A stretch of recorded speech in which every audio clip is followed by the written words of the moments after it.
Yuhanna bayon qilgan xushxabar. Birinchi bob. Hammadan burun kalom mavjud edi. U Xudo bilan birga edi. Ham o'zi Xudo edi. U olam yoritilishdan burunla Xudo bilan birga edi. U orqali barliq mavjudotlar yoritildi. Hech qanday mavjudot uningsiz yoritilgan emas. Kalom hayotlikning manbasi bo'lib, bu hayotlik insonlarga nur elib keldi. Nur qorong'ulikni yo'rtidi. Qorong'ulik bo'lsa, nurni hargiz besib tushaligan emas. Vaqt soat kelganda bir odam Xudo tarafidan maydonga keldi. Uning ismi Yahyo edi. U insonlarning o'zi orqali haqiqiy nurga ishonishi uchun uningga guvohlik berishga kelgan edi. Yahyo payg'ambar o'zi haqiqiy nur emas. U faqat haqiqiy nurga guvohlik berguchidir. Dunyoga keladigan bu haqiqiy nur butkul insonni yo'rtadigan nurdir. Dunyo kalom orqali yoritilgan bo'lsa-mu, kalom bu dunyoga kelganda dunyo uni tanimadi. U o'z tuprog'iga kelgan bo'lsa-mu, biroq uni o'z xalqi qabul qilmadi. Shundaqdimi, u o'zini qabul qilib, o'ziga e'tiqod qilganlarning hammasiga Xudoning farzandi bo'lish huquqini berdi. Bu huquqqa erishganlar yo qondan, yo jinsiy talabdan, yo inson xohishidan emas, balki Xudoning irodasidan qayta to'ralgan bo'ldi. Kalom inson bo'ldi, ham oramizda yashidi. U mehr shafqat va haqiqatga to'lgan bo'lib, biz uning ulug'ligini, ya'ni otimiz Xudoning birdan bir yegona o'g'lining ulug'ligini ko'rdik. Yahyo payg'ambar uningga guvohlik berib, xaloyiqqa yuqori ovoz bilan mundoq dedi: "Men sizlarga mendan keyin kelguvchi mendan ulug'dir, chunki u men tug'ilishdan burunla mavjud degan edim-ku.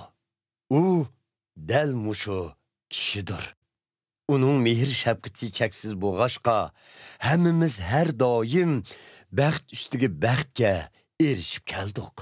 Chunki Tavrat qonuni Muso payg'ambar orqali yetkazilgan bo'lsa, Xudoning mehr shafqati va haqiqati Ayso Masih orqali yetkazildi.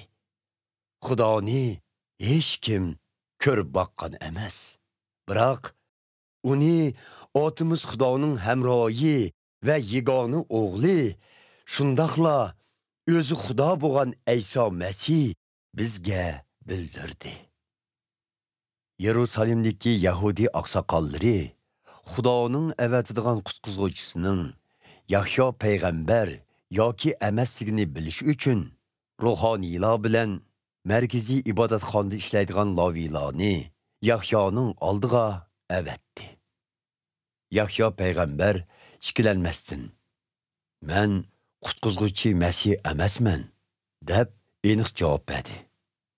Ular uningdan "Undaqda o'zing kim bo'lasan? İlyas payg'ambar bo'lamsan?" deb so'radi. "Yo'q, men İlyas payg'ambar emasman" dedi u. "Amisa, Muso payg'ambar oldin aytgan payg'ambarmisan?" deb so'radi ular. Yahyo payg'ambar yana "Yo'q" deb rad qildi. Oxirida ular "Undaqda sen zodi kim bo'lasan? Bizni avatganlarga aytqudak bir javob bergin. Aytna, sen qandoq odamsan?" deb so'radi. Yahyo payg'ambar mundoq javob berdi: "Yashayo payg'ambar burun aytgan Xudo avatitgan qutqizuvchi kelishdan ilgari cho'lda Rabbimizning kelishiga tuz yo'l tayyor qilinglar deb to'laydigan kishi mendurman.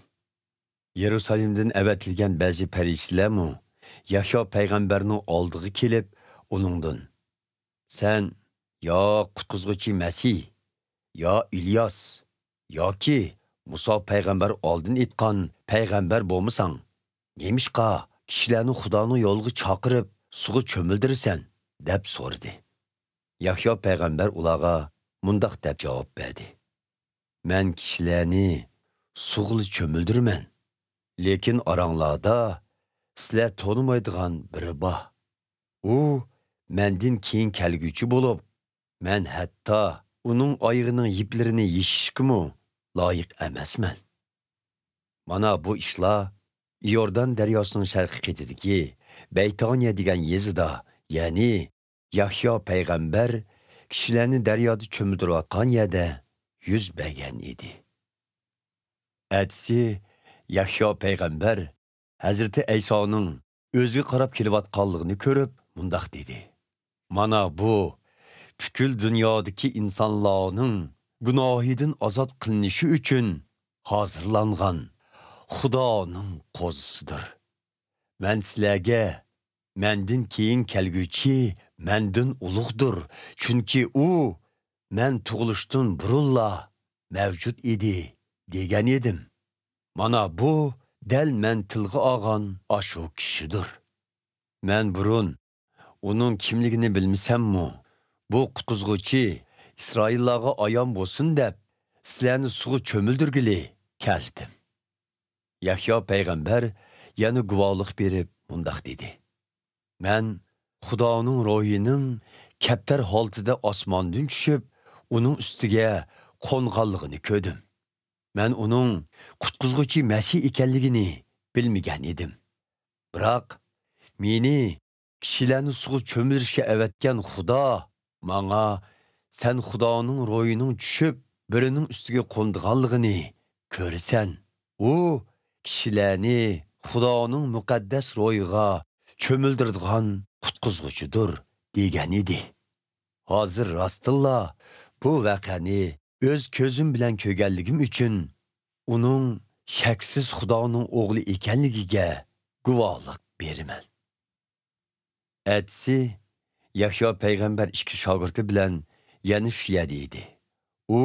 U yerdan o'tib ketayotgan Hazreti Aysoni ko'rib: "Qaranglar, Xudoning qurbon qilinadigan qo'zisi" dedi. Bu so'zni anglagan ikki shogird Hazreti Aysoning kaynidan mengishdi.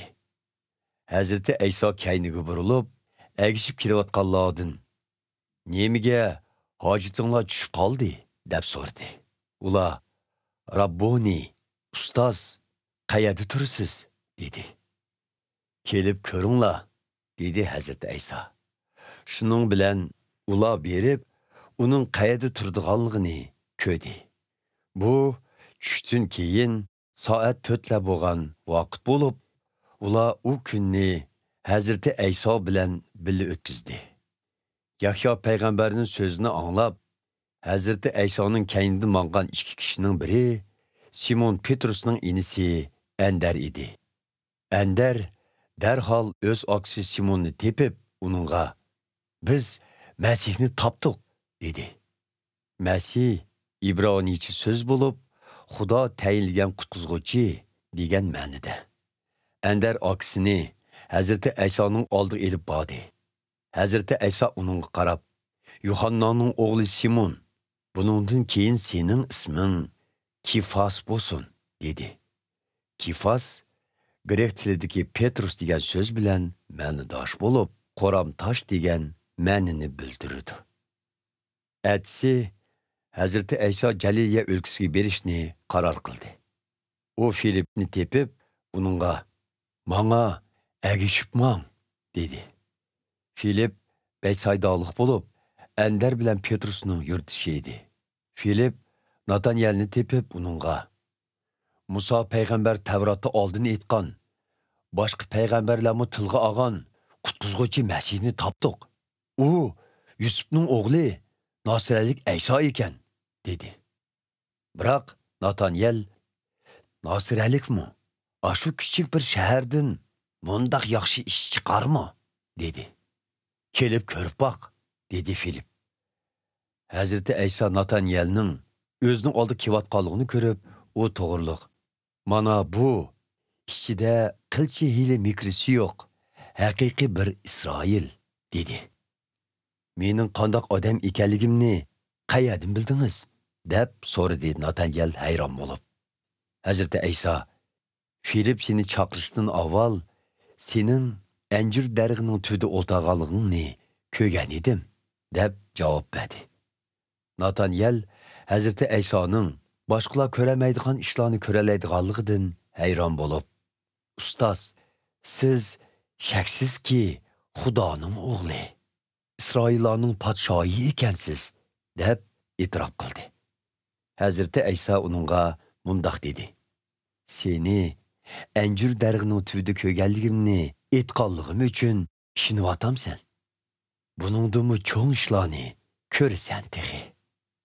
Ondan shogirdlarga yana: "Bilib qo'yinglarki, sizlar osmonning ichilib, Xudoning faristalarining inson o'g'lining yeniga tushib chiqib yuradiganligini ko'rsizlar", dedi.